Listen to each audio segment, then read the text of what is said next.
नाही नाही, सत्यजीतची ही अवस्था नाही पावत. अगं वाघासारखा वाघ, आणि त्याची काय अवस्था झाली ग? फासे एवढे उलटे पडतील असं नव्हतं वाटलं ग. पोरानं काय अवस्था करून घेतलीय. मंजिरीमुळे झालंय हे सगळं. आज जर मंजिरी माझ्या आणि सत्यजितच्या मध्ये आली नसती ना आत्या, तर हे सगळं घडलंच नसतं. खरंय ग तुझं. फक्त एकदा जर सत्यजितनी लग्नाआधी माझं ऐकलं असतं ना, तर आज नियतीने हा डाव मांडलाच नसता. मला वाटायचं आधी की सत्यजितचं आणि मंजिरीचं लग्न झालंय म्हणून तू त्यांच्यामध्ये पडू नये, पण आता तसं नाही वाटत. प्रिया, तुझी या घराला लई गरज आहे बघ. त्या मंजिरीचा काटा काढायलाच हवा. अगं ती या घरातून गेल्याशिवाय हे घर सुखी नाही होणार ग. आता नाही आणखी फार वेळ वाट बघावी लागणार आत्या. नियती आणखी माझी परीक्षा नाही बघू शकत. सत्यजित माझा झालाच आहे. आता फक्त मंजिरी त्याच्या आयुष्यातून जाण्याचा अवकाश आहे की मग सत्यजित सर्वार्थाने माझा होईल. यश दे ग पुरीला.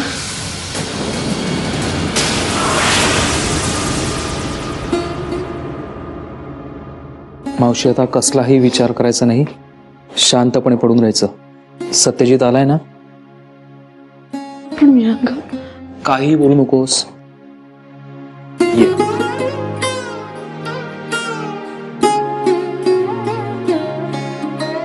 आता शांतपणे पडून राहा. मी बसतोय सत्यजित जवळ. आलोच.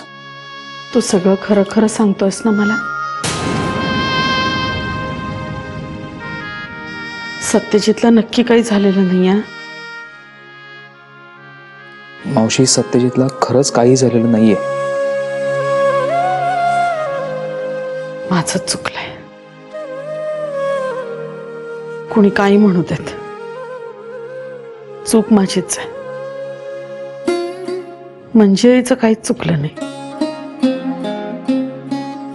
तिला सून म्हणून आणण्यात माझी चूक झाली. खरं तर त्यावेळेला सत्यजितच्या समोर कुणीही मुलगी उभी केली असती ना, तरी त्यानं हसत हसत लग्न केलं असतं. माझा शब्द म्हणून. पण मी काय केलं?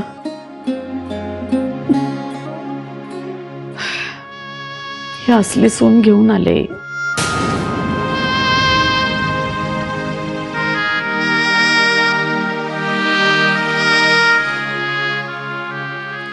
मावशी, मी काय म्हणतोय? आता तूही माझी समजूत काढणार आहेस? नाही मावशी, अगं जे झालं ते झालं.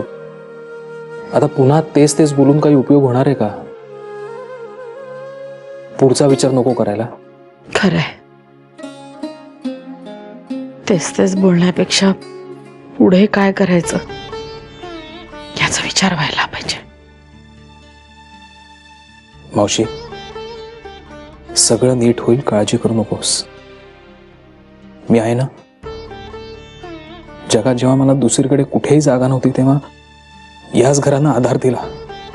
याच घरानं मला स्वतःच्या पायावर उभं केलंय. माझं कोणी नव्हतं तेव्हा तू माझ्या डोक्यावरून आईच्या मायेचा हात फिरवलास.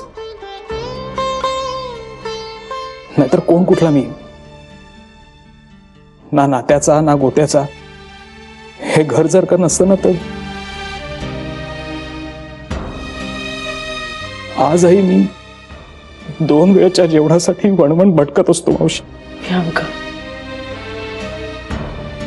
मावशी, आणि आज याच घराला कुणीतरी खंबीरपणे उभं राहून सावरायची गरज आहे. हवं तर धाकटा मुलगा म्हणून समज, पण या घराला पुन्हा नव्याने सुखाचे दिवस दाखवायची जबाबदारी माझी.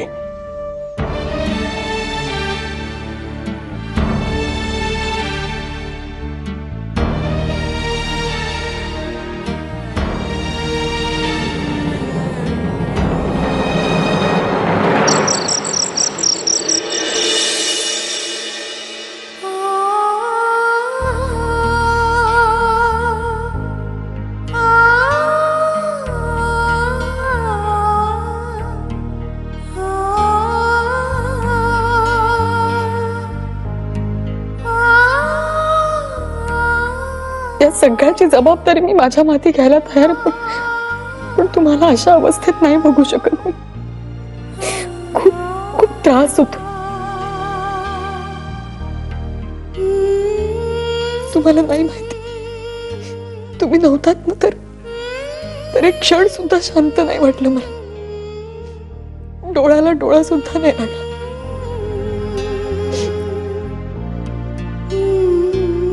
हे बघा तुम्ही मारा, ओरडा, रागवा, काय हवं ते करा. या सगळ्याची जबाबदारी मी माझ्या माथी घ्यायला तयार, पण तुम्हाला अशा अवस्थेत नाही बघू शकत मी. खूप खूप त्रास होतो. मी खरंच सांगते, मला तुमचा खूप आधार वाटतो. म्हणजे तुम्ही माझ्याशी बोलला नाहीत ना तरी तुमच्या फक्त आसपास असण्याने सुद्धा बळ मिळतं मला. 2 दिवस तुम्ही नव्हतात तर असं वाटलं की संपलं सगळं.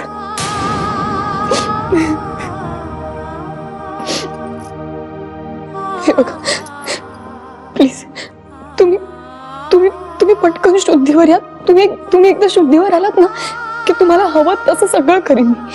पण प्लीज प्लीज माझ्यासाठी प्लीज.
गौरांग उठ. शी, काय त्रास आहे तुझा. गौरांग, अरे एवढं सगळं चालू आहे खाली घरात आणि तुझं काय चाललंय? तू काय पडून आहेस अजगरासारखा? खाली दादा आले, त्यांना जाऊन भेट जा. दादाला भेटून मी काय करणार? सगळं कसं रे मीच सांगायचं तुला. काय तू नीट काही सांगत नाहीस. मुळात तुलाच काही कळत नाही. आतापर्यंत म्हणत होतीस दादा घरी नाही आला तर बरं आहे, आणि आता म्हणतेस दादा आलाय, जा त्याला भेटून ये. अरे पण आता परिस्थिती बदलली आहे ना. दादा घरी आलेत ना, मग त्यांना न भेटता असाच बसून राहणार आहेस का इथे? खरंच मला काही कळत नाहीये, म्हणून मी विचार करत होतो. हा असा थँक्यू. 2 दिवसापासून तुझी खूप धावपळ झाली ना, दमला असेल. धावपळ कसली? खरं तर मला असं वाटत होतं की मी स्वतःचा शोध घेतोय की काय. खरं सांगू, सत्यजित घरी परत आला ना तेव्हा जीवात जीव आला. नाहीतर तोपर्यंत. पण सत्यजितची पण कमाल आहे. म्हणजे त्याच्यासारख्या 63 माणसावर एवढं प्रेम करणारी त्यांनी माणसं कमावलीत. 63 नाहीये तो. हा सध्या मंजिरीमुळे थोडासा. प्रिया बास, खूप झालं आता. जे काही झालं त्यामध्ये वहिनींची काय चूक आहे? काहीच नाही. आणि माझी पक्की खात्री आहे की वहिनी पूर्णपणे निर्दोष आहेत.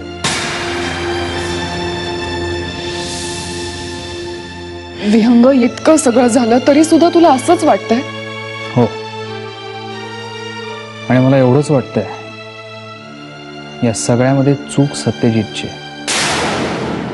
कारण सत्य आणि असत्य हे न तपासता तो त्याला हवं तसं वागला. आणि त्याच्या खालोखाल जर कोणाची चूक असेल तर ती तुझी आहे. मंजिरी विरुद्ध एवढं सगळं असूनही तू असं बोलतोयस? तुला कळतंय का? हो, मला पूर्ण कळतंय काय चाललंय आणि काय झालंय. तुला ना मंजिरीची बाजू घ्यायची, त्यामुळे तू काय वाटेल ते बोलतोयस आता. प्रिया, फार्म हाऊसवर नक्की काय झालं?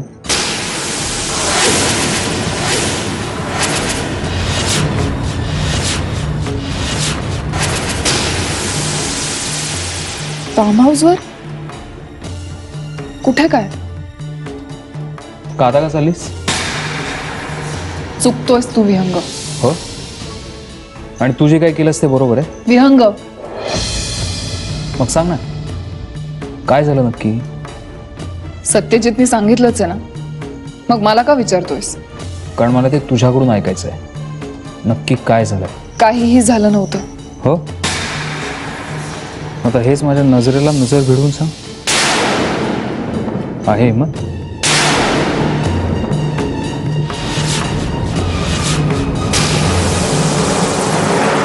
झोपून? मी असाच विचार करतो. अरे गौरांग, दादा घरात नव्हते त्या परिस्थितीचा तू फायदा घेतला नाहीसच. आता किमान ते परत आले तर त्या परिस्थितीचा तरी फायदा घ्यायला नको का? उठ आणि त्यांना जाऊन तुझं तोंड दाखवून ये. पण मी काय करणार तिकडे जाऊन? हं? हे बघ, तिकडे जा आणि दादांना सांग की ते जेव्हा घरात नव्हते तेव्हा तुला किती दुःख झालं, किती त्रास होत होता, किती काळजी वाटत होती दादांची. डोळ्यात पाणी आण. हा, मला कुठे काय काळजी? म्हणजे मला काय काळजी करायची काही गरजच नाही. अगं दादा आहे तो माझा दादा. कुठल्याही परिस्थितीत अडकला ना तरी त्याला काही होणार नाही, हे माहिती होतं मला. बाळा, असं स्वतःचं डोकं नाही हा चालवायचं, अजिबात नाही चालवायचं. मी जेवढं सांगीन ना तेवढंच करायचं. हा, आता उठ बरं, जा आणि मी जसं सांगितलंय तसंच दादांसमोर जाऊन बोल. हा, अगं पण मी मला कारण द्यायची नाही ना गौरांग, अजिबात. दादांकडे जायचं, त्यांच्या समोर बसायचं, डोळ्यात पाणी बिणी आणून सांगायचं तुला किती काळजी वाटत होती त्यांची. ते उशाशी बसून राहा थोडा वेळ, कळलं का? पण मी काय म्हणतो नेत्रा, डोळ्यात पाणी नाही आलं तर?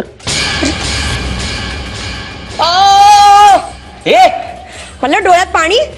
आता हे पाणी सुकायच्या आत दादांसमोर जा आणि सगळी नाटकं कर सांगितली तशी. उठ लवकर, उठ इथनं, अगं. निघ पहिल्यांदा हो. बाहेर हो. शी, काय रे?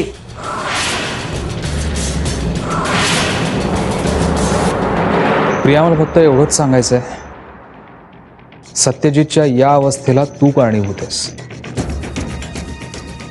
हो, मीच कारणीभूत आहे. दोष माझाच आहे, सगळं सहन मीच करायचं, घुसमट माझीच होणार. मंजिरीचा विश्वासघात केल्याची सल सतत मनात मी बाळगायची.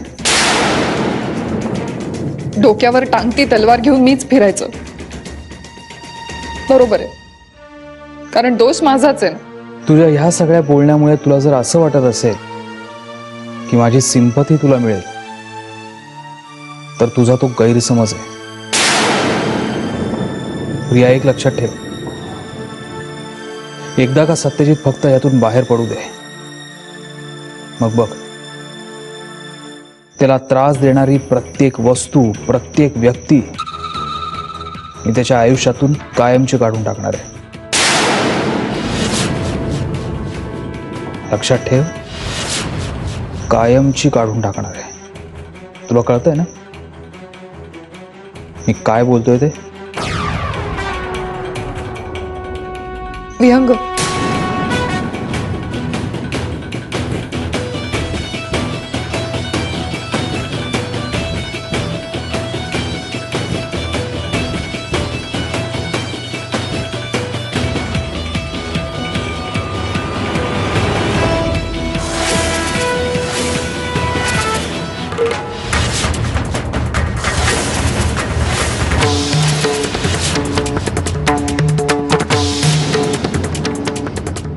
हे काय प्रिया?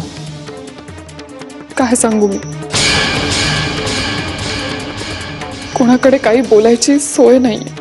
स्पष्ट बोलीस तर बरं होईल. मी जर स्पष्ट बोलले ना विहंगत, तर तुला नाही ऐकवणार. मी जे काही सांगायचं ना ते आज सांगून टाक. पण याच्या पुढे मी तुला बोलायला चान्स देईन की नाही मला माहित नाही. ज्या दिवसापासून या घरात आले तेव्हापासून फक्त सहन करते मी. पहिल्या दिवशी जेव्हा आले तो दिवस आठवला तरी नकोसं होतं मला.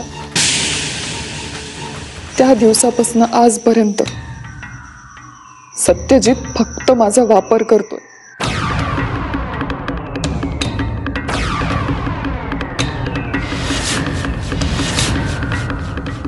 आणि लग्नाची वेळ आली तेव्हा नकार देऊन मोकळा झाला. नाही असं काही नाहीये. नाही, बरोबर आहे ना, असं काही नाहीच आहे.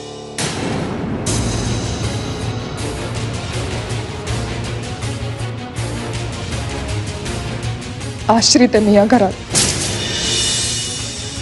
आणि आश्रित असण्याचं दुःख काय असतं ना ते सहन केलंय मी. कोणाकडे काही बोलायची सोय नाही. आणि सत्यजितचा दरारा असा की कोणाला काही सांगितलं तर कोण विश्वास ठेवणार ना माझ्यावर. मी जीव देण्याचाही प्रयत्न केला पण नाही जमलं. घरातून पळून जाणार होते. विचार केला हे सगळं सोडून पुण्याला जाऊन नव्याने सुरुवात करूया. पण तुला आठवतं तेव्हा सगळ्यांसमोर सत्यजितनी मला पुण्याला जाण्यापासून अडवलं होतं. पोट भरलं, आता निघायला हवं. मी पण येते पुण्याला. तू कुठेही जात नाहीयेस.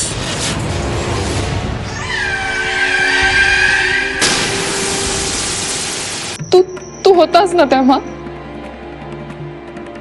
मग एकदा घरातून पळून गेले तेव्हा तूच मला रस्त्यात भेटलास आणि पुन्हा या घरात परत घेऊन आलास. नाही प्रिया, तू वाटेल ते बोलतेस. अजूनही विश्वास नाही ठेवणारच या सत्यावर. मी ना खूप वेळा या सगळ्याला नकार देण्याचा प्रयत्न केलाय पण नाही जमलं. जेव्हा सत्यजित समोर हा प्रयत्न केला तेव्हा हे असं व्हायचं.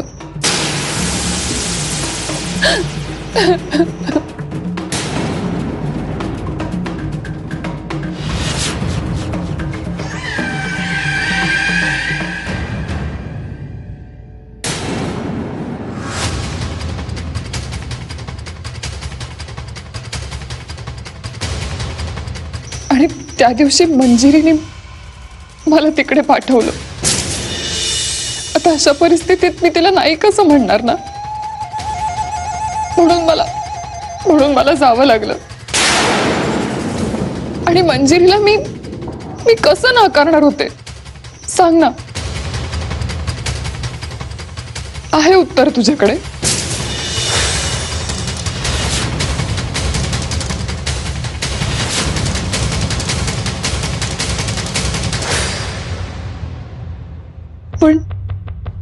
पण विहंग,